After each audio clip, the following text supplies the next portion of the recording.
It's Christmas Day 1988, and on wish list everywhere is a very specific toy. Actually, make that toys plural, because this isn't just a single toy, but an ensemble. And you don't want to just get one, but the entire team. As you frantically rip off the wrapping paper, 4 distinctive colors appear: red, blue, orange, and purple. But the most notable color of all is green, as these are the colors of one of the biggest toy franchises in history. I'm Jamie Logie, and this is Everything 80s, a podcast that looks back on a decade that forever changed the way we dress, consume, and connected. And today, it's part 2, all about the history of the Teenage Mutant Ninja Turtles.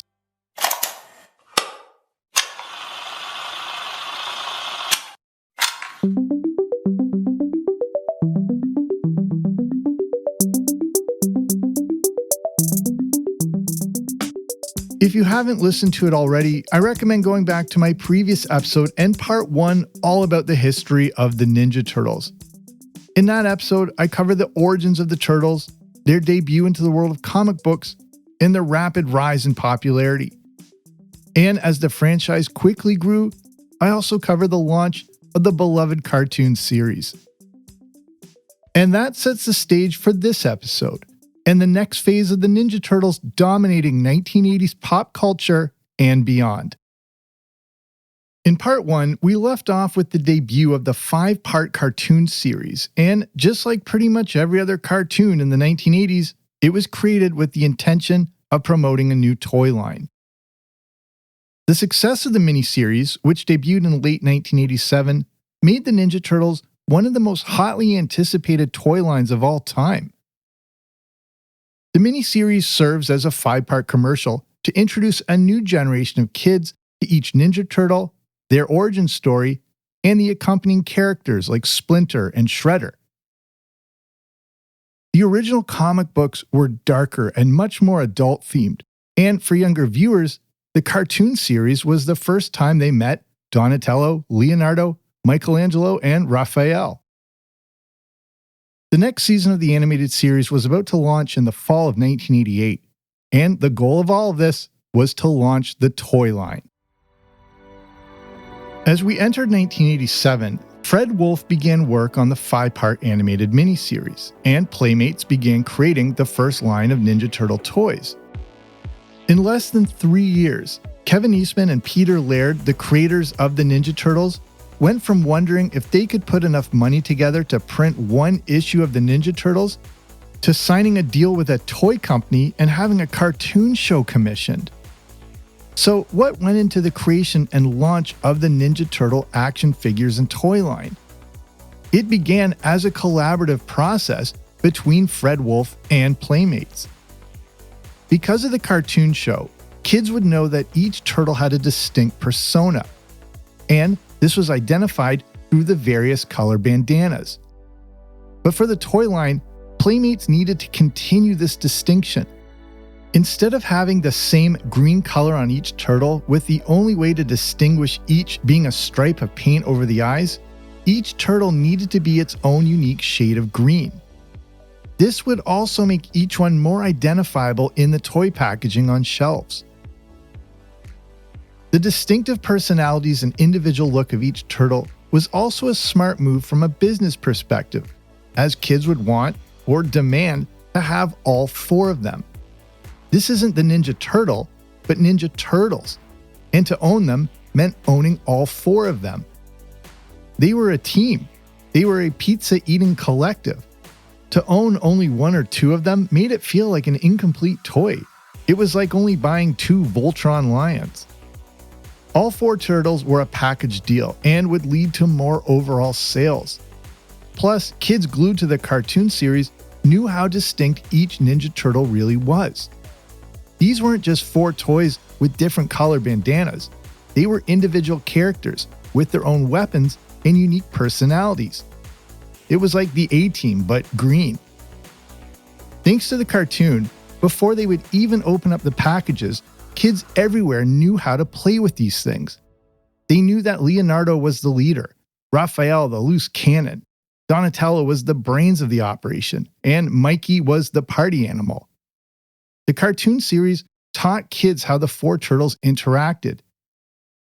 To parents, four turtles seemed like a cash grab, but for kids, owning all four was imperative. But what about the other characters in the Ninja Turtles universe? One early idea at Playmates was to take recognizable characters from the streets of New York, like cops and pizza makers, and turn them into hybrid human weapons. But the early iterations of the Turtles and the accompanying bad guys were getting too big physically. The designs they were creating would have led to a higher price point, putting them out of reach for a lot of kids. The size of the figures was dialed back to 3.5 inches. But this still gave the creators room to work with to give them larger physiques.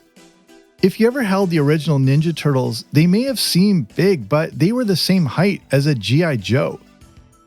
The smaller form factor also allowed Playmates to scale down the playsets and vehicles to make them not only more accessible, but more affordable.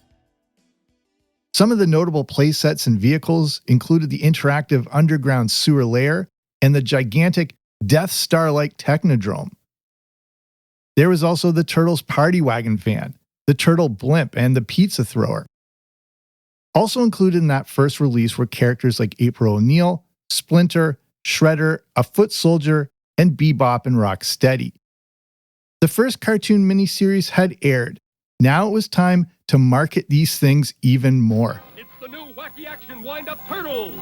Who you calling wacky? How about break fighting Raphael, who spins to attack with foot stars and Ratola? That's not wacky.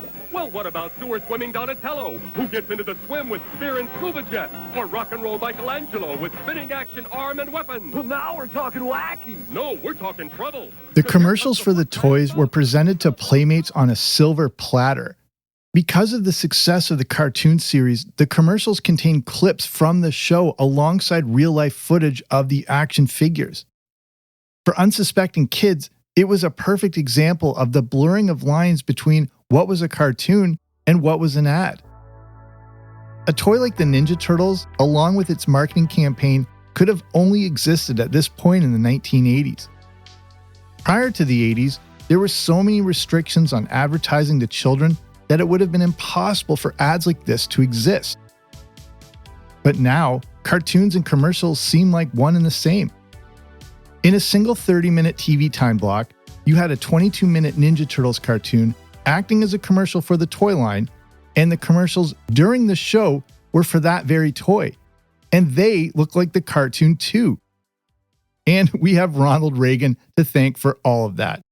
If you want some more details on all of that, you can check out my previous episode all about the history of G.I. Joe. The first Ninja Turtle toys started to hit shelves in the summer of 1988, just in time for season 2 of the cartoon series and the lead-in till Christmas. And they sold out. In the second half of 1988 and into 1989, Turtlemania quickly took over. Eric Johansson is rushing down the aisle at Target because he's learned an important lesson. You got to get to the store as soon as it opens to get a shot at the turtle of your dreams. The incredibly popular cartoon series continued to promote the toy line, and the toy line continued to propel the cartoon series in a near-perfect storm of commercialism. The demand for the toys was so great that manufacturers couldn't keep up with it.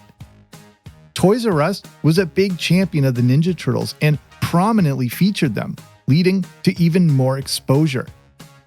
If you were a kid during this time period, it was really hard to not be exposed to the Ninja Turtles. The success of the cartoon and toys and Turtlemania soon spread around the world. Question: who are Leonardo, Michelangelo, Raphael, and Donatello? If you're an adult, you'll probably say Renaissance artists, but kids know better. They're Teenage Mutant Ninja Turtles, a cartoon and comic book craze which has swept the world. If you grew up in the UK during this time, you knew Michelangelo, Leonardo, Donatello, and Raphael by a different name, the Teenage Mutant Hero Turtles. I grew up between Canada and England, and it shocked me to see the toys I knew so well under a completely different name. So why the change? Well, at the time, the British government was trying to crack down on any perceived violence in children's television. The fact the turtles were ninjas with violent weapons forced the name change on everything turtle related, including the toys, the cartoon show, and even the lyrics to the theme song. Teenage Mutant Hero Turtles, Teenage Mutant Hero Turtles, Teenage Mutant Hero Turtles, heroes in a half shell, turtle power, they're the world's most... Turtlemania was running wild, and this added up to big sales. The Ninja Turtles brand quickly generated over $300 million in a year. According to the New York Times, within just 4 years of the release of the cartoon and the toys, more than $1 billion worth of Ninja Turtle toys were sold. That's around $2.3 billion in today's money. Just 4 years in, the Teenage Mutant Ninja Turtles were already the third best-selling toy franchise of all time. An astonishing achievement.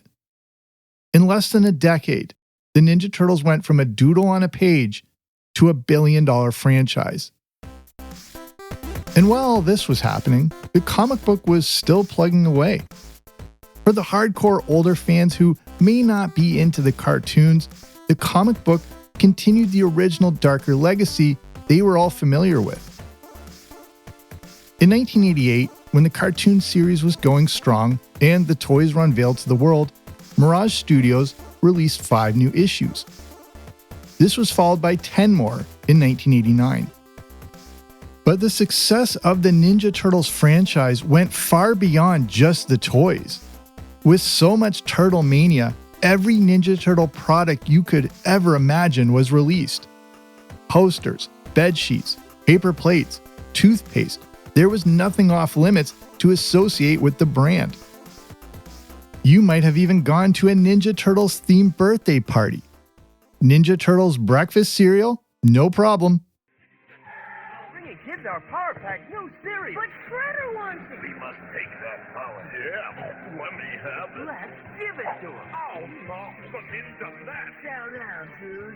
It's Crunchy Ninja Net with Ninja Marshmallow. A Power Pack Crunch. Part of your balanced breakfast. Tastes great. Wow, we The Ninja Turtles also exploded at the perfect time to capitalize on the continued success of the Nintendo Entertainment System.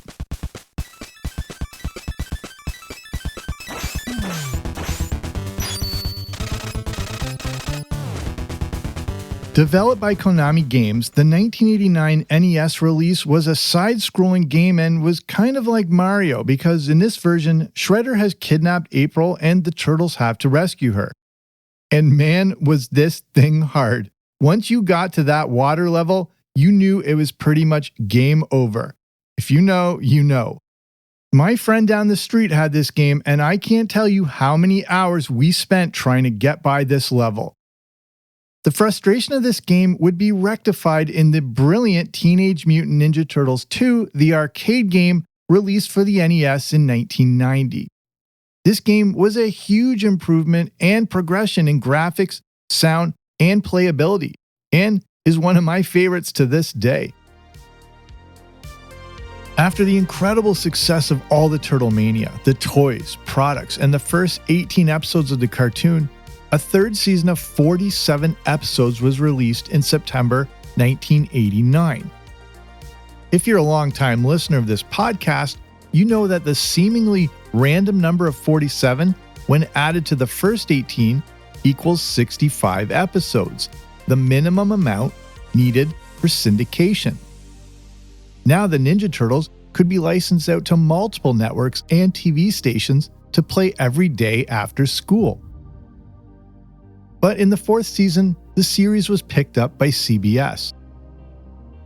The show continued to be a gigantic hit. For the 4th season, another 41 episodes were created, debuting in September 1990. But for all things Ninja Turtles, this was no time to slow down. How do you continue to capitalize on an already white-hot property? Maybe a movie. Not surprisingly, the movie, like all things Turtles, would be a huge hit, but it wouldn't be without its controversy. Everything 80s will return after these messages. Plans for a movie began not long after the success of the toy line in 1988, and it starts with Gary Proper. Proper was the road manager for the watermelon-smashing comedian Gallagher. Proper had come across a copy of the Ninja Turtles comic book, thought it should be a live-action film, and acquired the rights. In Proper's mind, you just needed performers in turtle suits and could use some big-name actors to provide the voices to help increase attention to it. Screenwriter Bobby Herbeck put together a first draft and consulted with Eastman and Laird. After a few months, the script was finished. But right now, here's a refresher on the plot of Teenage Mutant Ninja Turtles, the movie. New York is experiencing a crime wave, but no one knows who's doing it. Investigating this crime wave is news reporter April O'Neil. One night, she walks into a theft and is saved by some unknown heroes. They turn out to be 4 Teenage Mutant Ninja Turtles, and their mentor, a giant rat named Splinter. April learns their origin story and how they were accidentally mutated from some industrial ooze. It turns out that the crime wave is being overseen by a character named Shredder, who is recruiting teenagers to join what is called the Foot Clan. Vigilante Casey Jones joins forces with the Turtles and April to try to take down Shredder and the Foot. Shredder, we will learn, had a run-in with Splinter when Splinter was still a rat, which led to violent scratch marks on Shredder's face that remain to this day. Splinter eventually gets captured by the Foot Clan, and after facing defeat, the Turtles spend time soul-searching. In the end, the Turtles and Splinter defeat Shredder, which disbands the Foot Clan and restores order to the city. But the final product you saw on screen isn't exactly what Herbeck put together. We'll get back to that in a moment. The plot of the movie isn't too far off from what appeared in the original comic books, but differed from the cartoon series while still containing some elements from that too. But who exactly would the intended audience be? The mainstream success of the Ninja Turtles was because of kids' toys and a kids' cartoon show. But that's not where the real Ninja Turtles come from. Their origins are much darker. How could the movie's creators find the balance between pleasing the old school fans, but not alienate the enormous kids market? In the end, they leaned a bit more to the more intense side. For a 6-year-old kid who was crazy about the Turtles, this movie wasn't necessarily for them. I distinctly remember seeing parents taking young kids out of the theater. Making this movie was already a big risk, but not just because it wasn't a wacky, live-action version of the cartoon show. It was because there was still a risk in comic book movies. Yes, the Ninja Turtles were a gigantic franchise, but comic book movies were not the guaranteed moneymakers they are today. The first Superman movie was a huge hit, but the sequels took the wind out of the sails. The highly anticipated Howard the Duck movie in 1986 was a flop, as was the He-Man and the Masters of the Universe film from 1987. Tim Burton's Batman was a monster hit in 1989, but was this an anomaly? Batman had been around for decades and is the quintessential superhero. How would a live-action film that most people only knew as a cartoon show hold up? Would it be the next Batman, or go the route of the Garbage Pail Kids movie? It seems hard to believe, but while Herbeck was shopping the script around, many major studios were hesitant and just turned him down. This was one of the hottest toys of all time, but that's the kind of risk comic book movies were back then. Eventually, Herbeck just turned to a studio he was already working for, Golden Harvest. Golden Harvest was a Chinese production company that had made movies for Bruce Lee and Chuck Norris. It seemed like a natural fit for the Ninja Turtles. To direct the movie, they brought in Steve Barron, who had directed the Billie Jean music video for Michael Jackson and worked with other artists like Madonna and Bryan Adams. But through all of this, Kevin Eastman and Peter Laird still had a lot of control, and Barron assured them that he would do the original comics justice. Barron would also use specific scenes right out of the pages of the comic books. He wanted to keep that raw and gritty approach, but not take it too far and make it overly bloody and violent. But this new direction meant the story Bobby Herbeck wrote was altered, and Todd Langen from the Wonder Years was brought in to adjust things into a screenplay. So the story is in place, but how do you bring the Ninja Turtles to life? CGI, of course, wasn't capable of pulling off lifelike characters yet, so the movie would require performers in suits.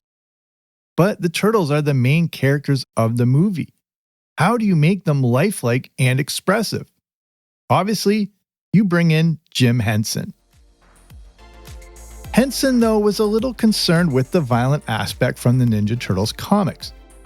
Ultimately, he was convinced to work on the movie because at the core of the Ninja Turtles is a story about family and the love and strong bonds between them. The Jim Henson Creature Shop sprung into action to create groundbreaking costumes and push the boundaries of puppeteering. But bringing in Henson meant the original $3 million budget was going to go up. Eventually, it increased to $13 million. Much of the production began around the summer of 1989. Filming took place in North Carolina and a few specific locations around New York City. Cast-wise, several sets of performers were needed for the Turtles. 4 performers in the suits, along with 4 voice actors and some more stunt doubles. The suit performers were David Foreman as Leonardo, Leif Tilden as Donatello, Josh Pace as Raphael, who also provided Raphael's voice, and Michelin Sisti as Michelangelo. But then there were also extra in-suit martial arts stunt doubles, including Ernie Reyes Jr. as Donatello. You would recognize him as Keno in Teenage Mutant Ninja Turtles 2: The Secret of the Ooze. But besides the human performers, several others were involved in controlling the facial movements of the turtle puppets. Next were the voice performers to give an added dimension to the Turtles. The voice of Donatello was performed by well-known 1980s actor Corey Feldman. Brian Tochi was the voice of Leonardo, and Robbie Rist was the voice of Michelangelo. Robbie Rist was also one of the main characters on the cartoon show Kid Video and played Cousin Oliver on the Brady Bunch. For Splinter, Kevin Clash, who is the performer and voice of Elmo, was both the main puppeteer and voice of Splinter. One of the most important roles in the movie was Judith Hoag as April O'Neil, as she had to play alongside what were basically giant puppets.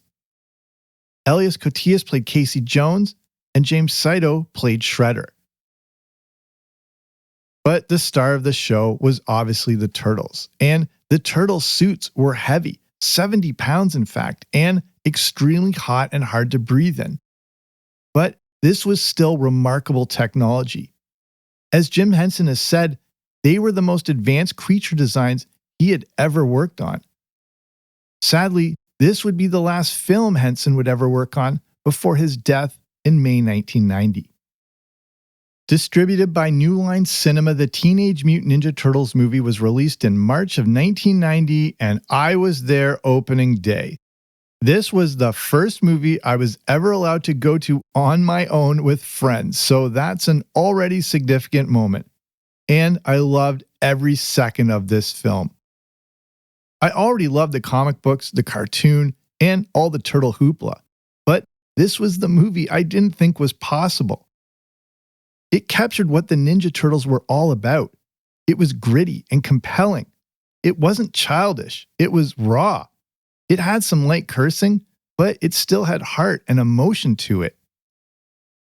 To me, this was as close to seeing the original comic books come to life, and I feel it's one of the best comic book adaptations ever made. In his review, Roger Ebert said, quote, "This movie is nowhere near as bad as it might have been, and probably is the best possible Teenage Mutant Ninja Turtle movie." But that darker essence from the comic books rubbed a lot of people the wrong way, especially parents of young children pleading to go see it. For most people, they only knew the wacky Ninja Turtles from the cartoon show. This was a violent PG movie.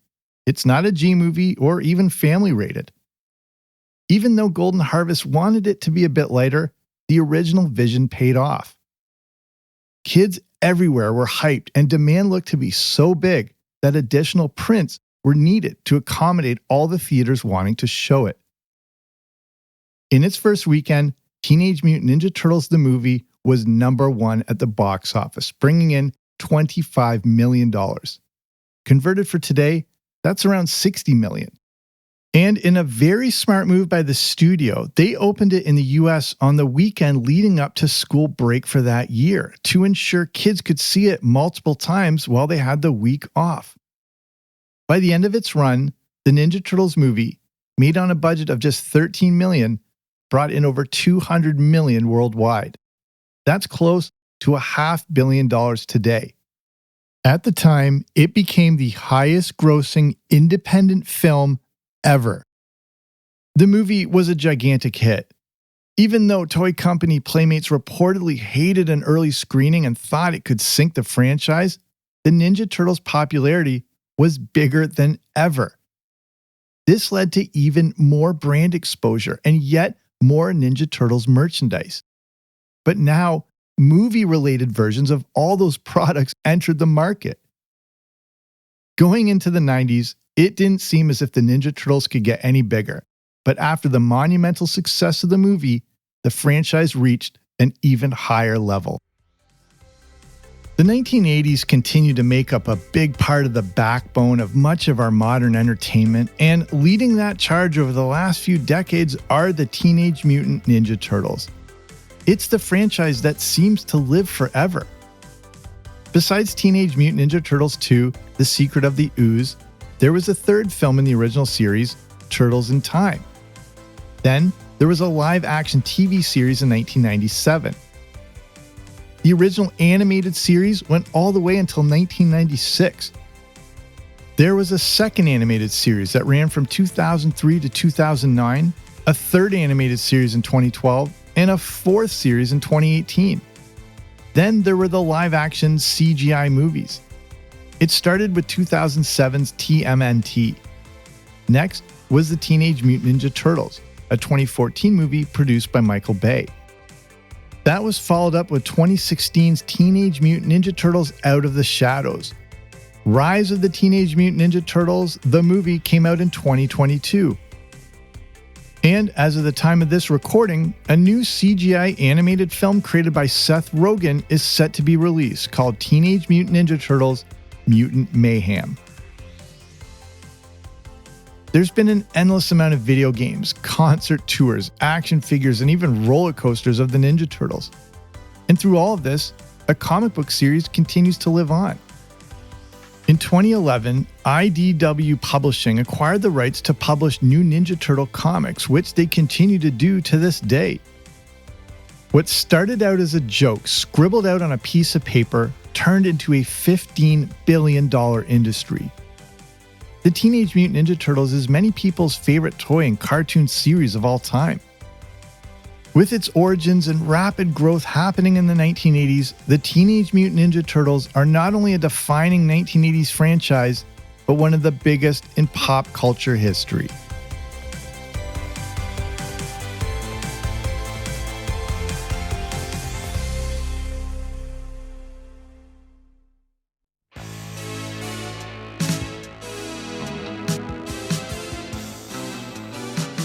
So that's our show and the end of my series on the Teenage Mutant Ninja Turtles. Thank you so much for listening. If you like this episode, make sure to subscribe so you don't miss out on more epic 1980s content. And if you know anyone who has an interest in this sort of thing, feel free to share this podcast with them. If you're in a position to help support the show, you can consider becoming a part of patreon.com. That's the platform to get access to bonus audio content like the Everything 80s Movie Club, where I review the good, the bad, and the ugly of 1980s movies. If you want to learn more, you can just head over to patreon.com/80s, that's patreon.com/80s, or click on the link in the description. So that's it for me. I'm Jamie. This has been Everything 80s, but I'll be back soon with a new episode. Don't you dare miss it.